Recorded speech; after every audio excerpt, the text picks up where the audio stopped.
Tufa masu saurare. Shahararren jarumin ku wanda kuka fi sani da Nura M Inuwa ya fito a shafinsa na Instagram inda yake tambayan masoyansa shin kuna so a fitar muku da wani sabon album ɗin? Masu sauraro, wannan album ne, wani album ne da zai fitar mai cike da ƙawa da kuma abubuwa na faɗakarwa kamar yadda wannan mawaƙi ya saba zo muku da wannan waƙoƙi.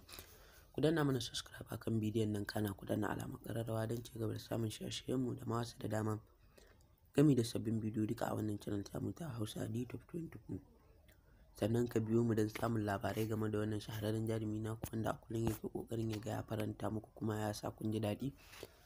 Kuma ku danna mai subscribe don samun shirye-shiryensa kuma ya ci gaba da jin alfahari da ku. Mun gode kuma muna roƙonku da kar ku manta wajen danna subscribe da alamar ƙararrawa.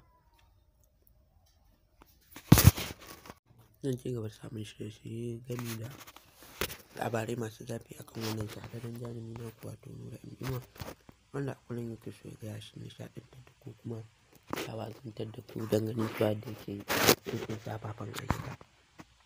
To masu sauraro, dama dai an ce laifin daɗi ƙarewa.